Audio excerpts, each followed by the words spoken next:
They ate the bear meat warm, thinking it was salvation.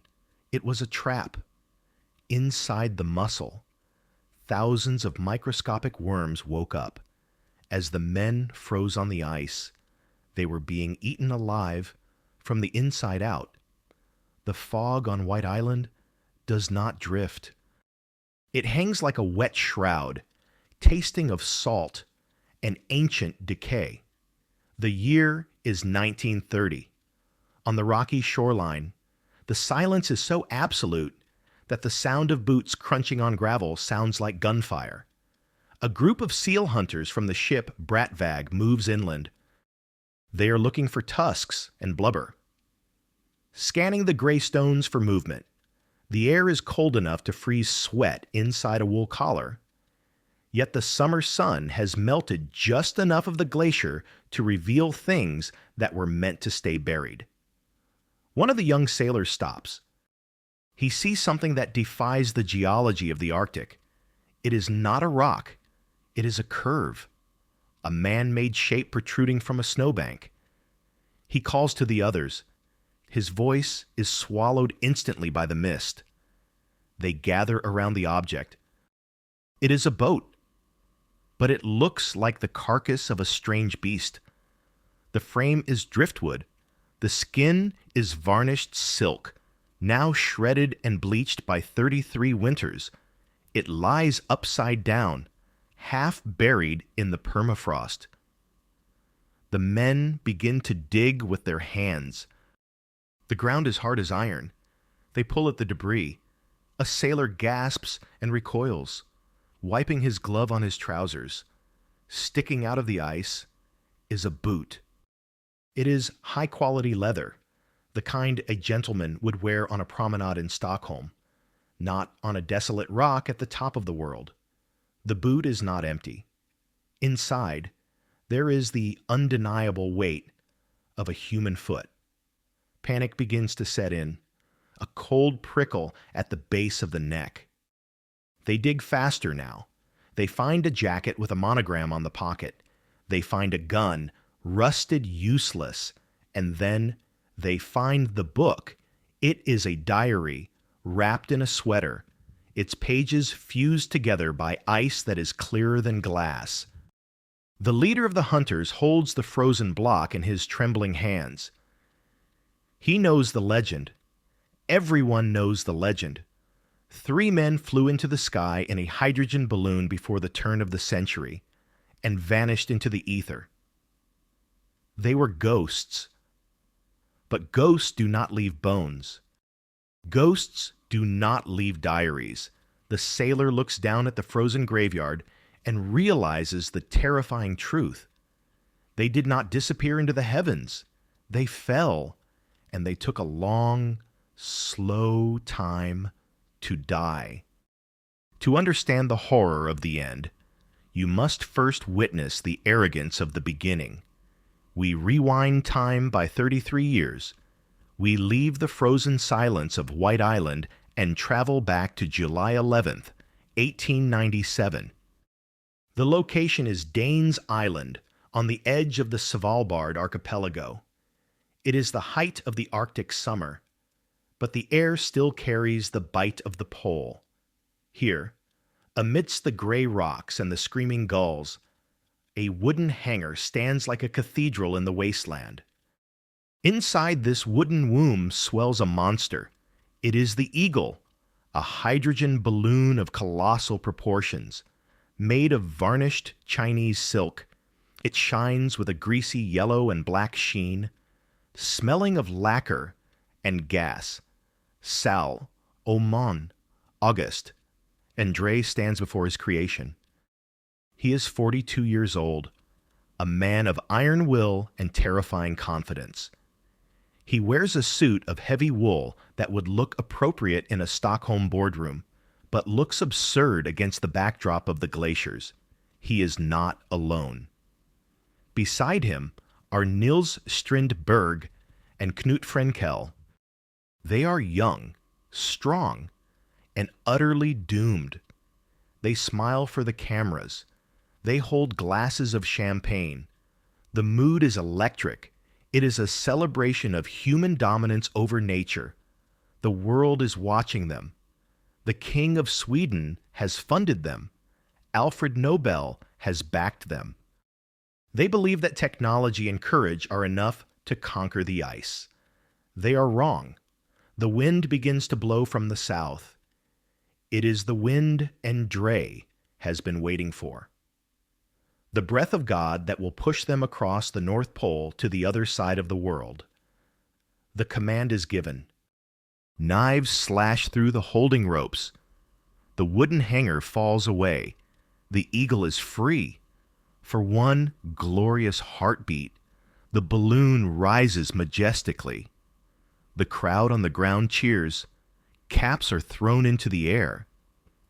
But then, catastrophe strikes with the speed of a whip crack. The entire plan relies on a system of heavy drag ropes hanging from the basket. These ropes are designed to trail along the ice, keeping the balloon at a steady low altitude and allowing the men to steer. They are the rudder and the anchor. As the balloon lifts, the ropes drag across the rocky beach. They snag. Friction twists them. The screw joints, designed by Andrée himself, fail under the torque. The lower sections of the ropes, hundreds of kilograms of vital equipment, unscrew themselves and drop into the ocean. Splash, splash, splash. The crowd on the beach continues to cheer, deaf to the disaster. But inside the wicker basket, the three men watch in horror as their steering mechanism sinks into the dark water. Relieved of the weight, the eagle does not sail. It rockets upward. It shoots into the clouds like a cork from a bottle. The sudden ascent forces the gas to expand and escape through the valves. They are losing hydrogen before they have even left the archipelago. Andrée leans over the edge of the basket.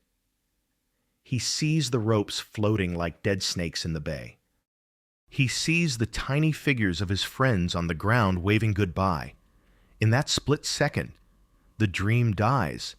The Eagle is no longer a dirigible airship. It is a bubble caught in a gale. They are drifting north, not as captains of their destiny, but as prisoners of the wind. The silence of the upper atmosphere swallows them. The cheering fades. The gray mist wraps its arms around the silk sphere and pulls them into the unknown. The cord is severed. There is no turning back. The eagle does not fly. It limps. It bleeds hydrogen into the gray sky, a slow and silent hemorrhage that seals their fate. The atmosphere of the high Arctic is not empty space. It is a wet, freezing, heavy blanket. Mist clings to the varnish of the balloon. It freezes on the netting. It turns the silk envelope into a sheet of lead. The balloon is heavy, and gravity begins to win the war against buoyancy. For 65 hours, the three men endure a torture that no human being has ever experienced before. It is not flight. It is a slow-motion collision that lasts for 3 days. The basket dips low. The fog parts.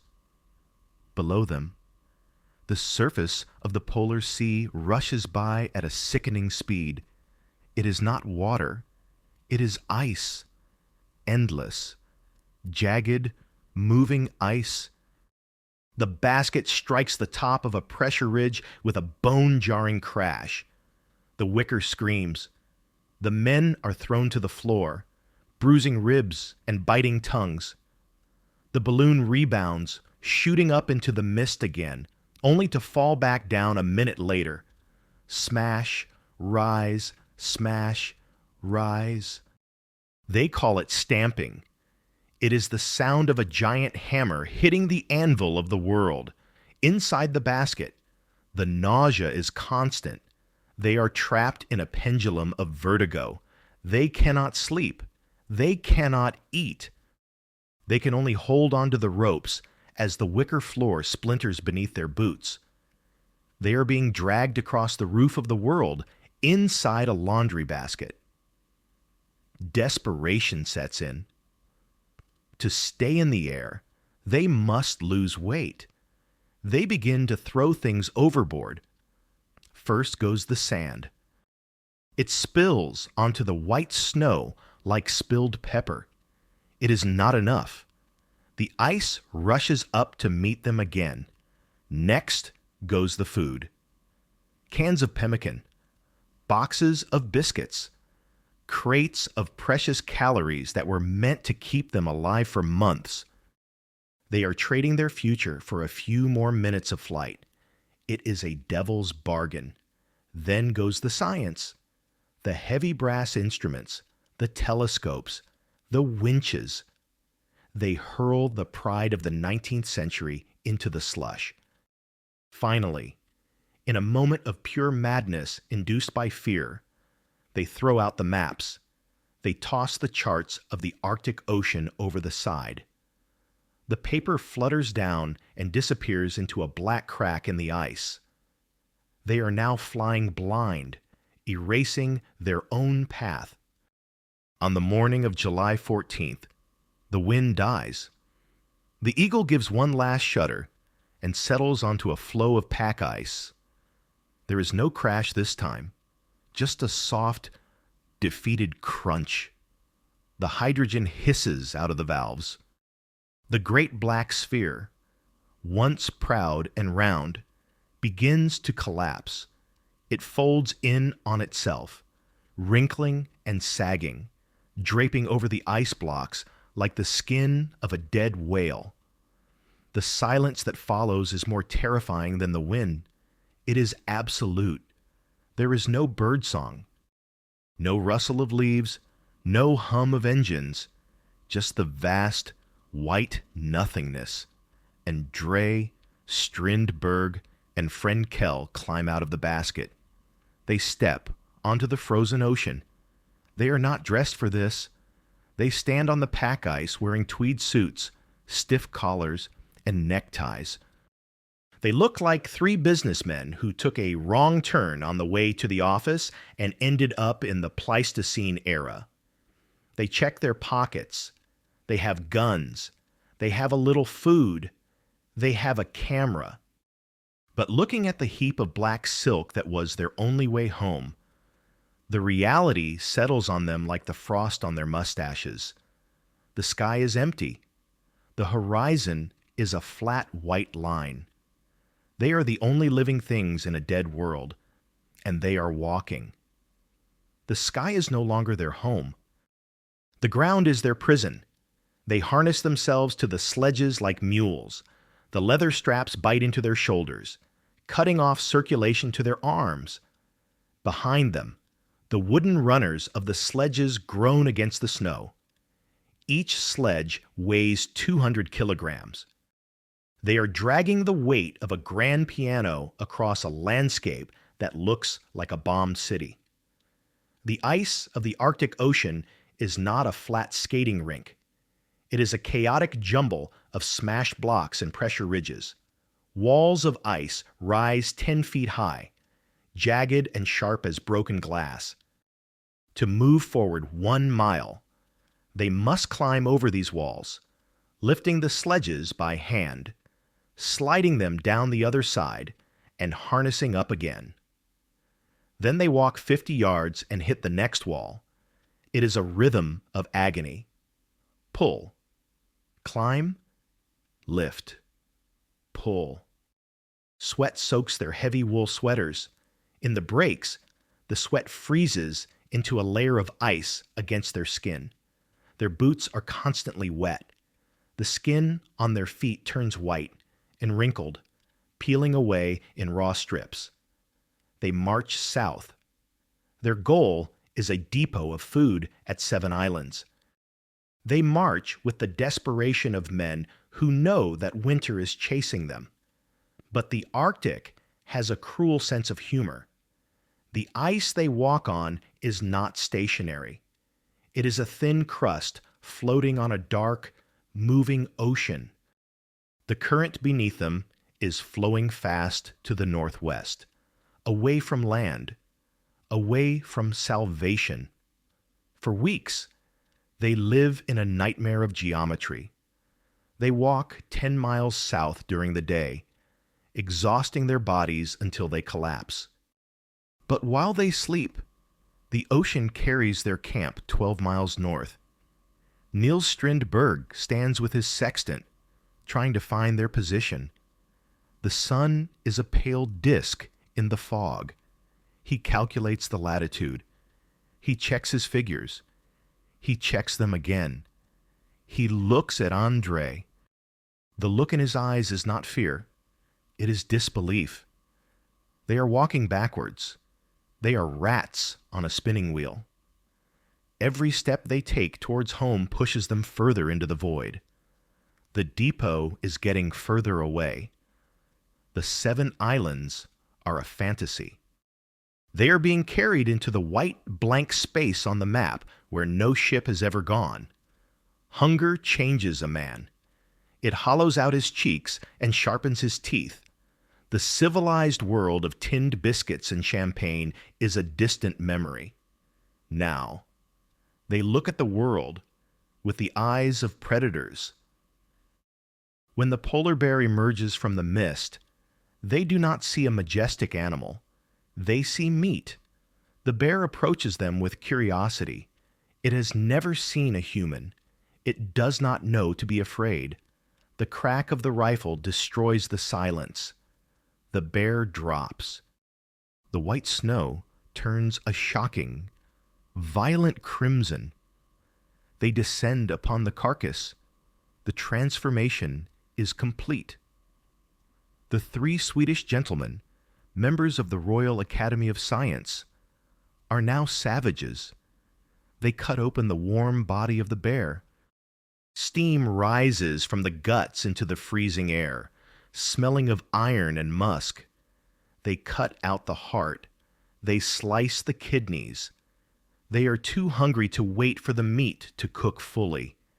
They sear it over the weak flame of their Primus stove, leaving the center red and raw. Grease runs down their chins.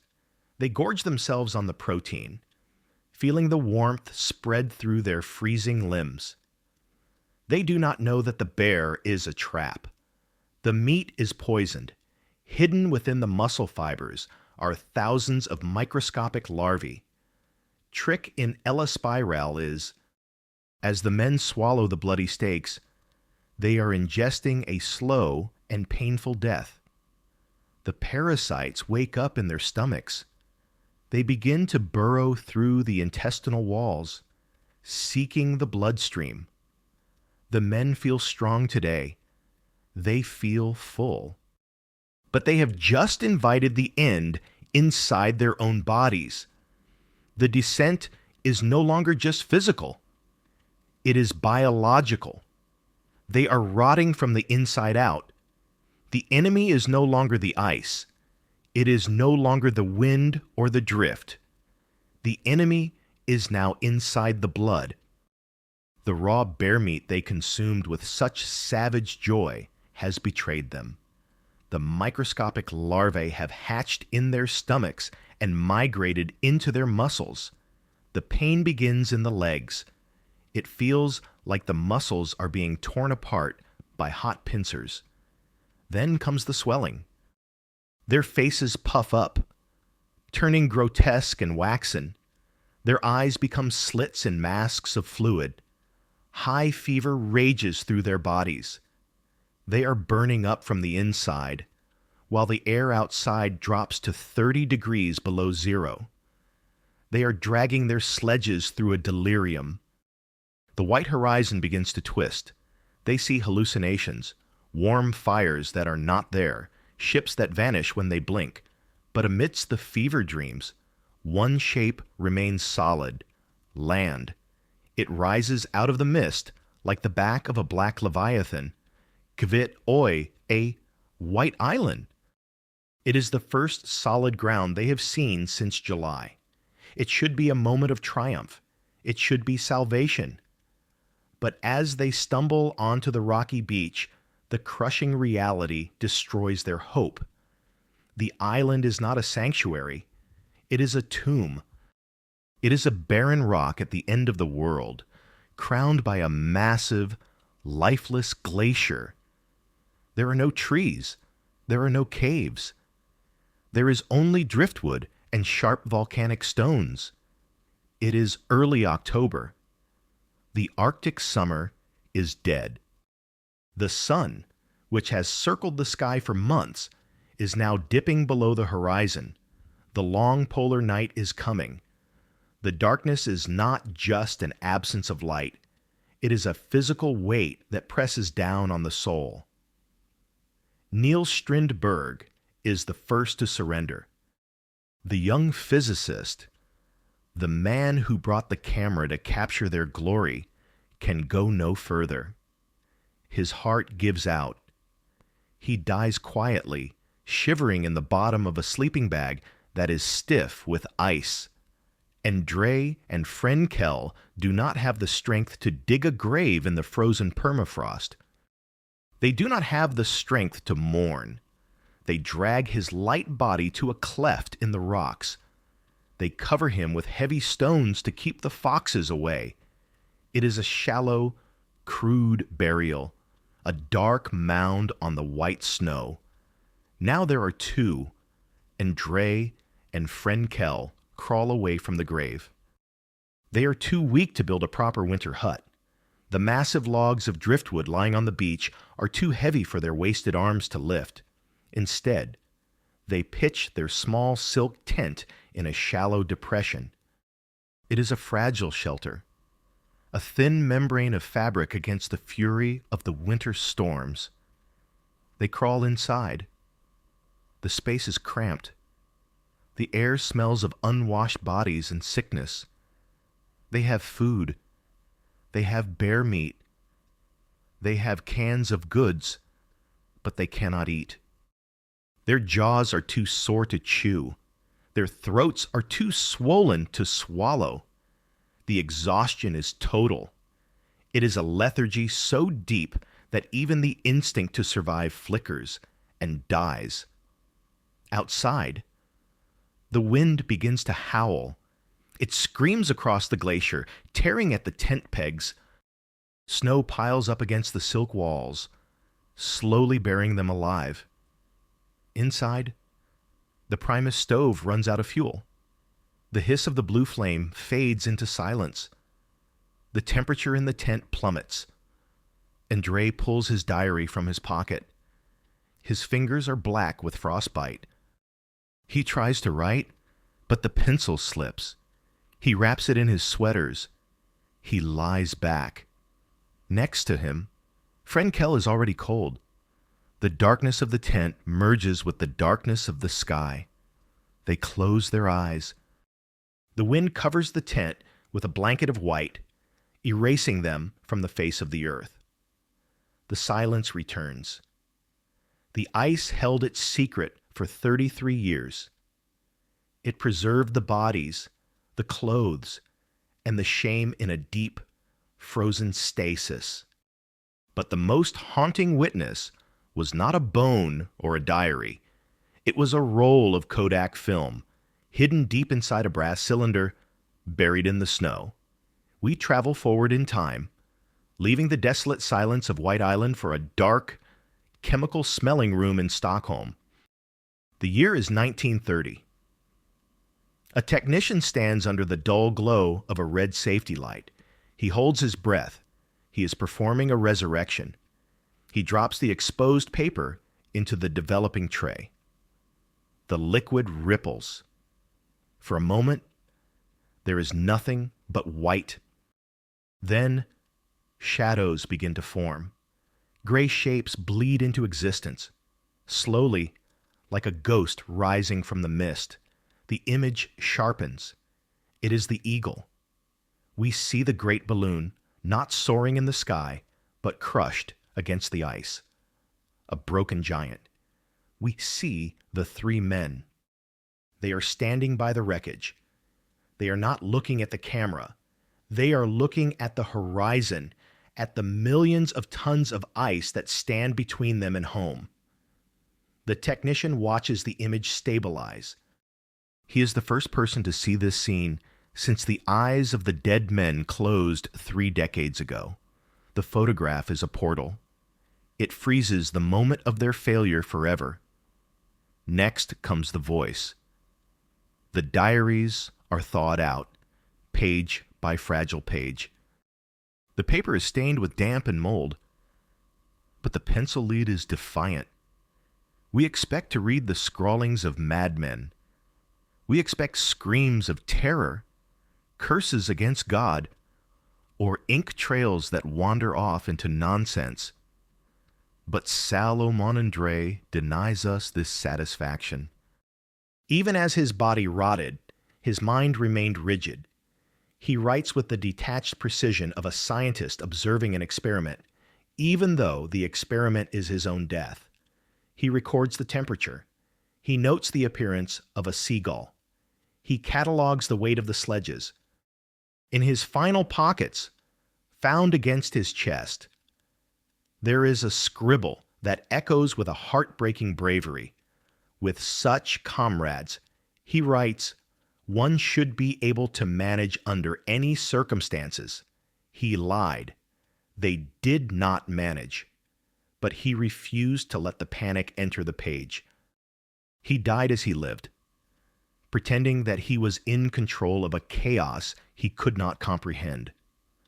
The bodies are brought home to Sweden.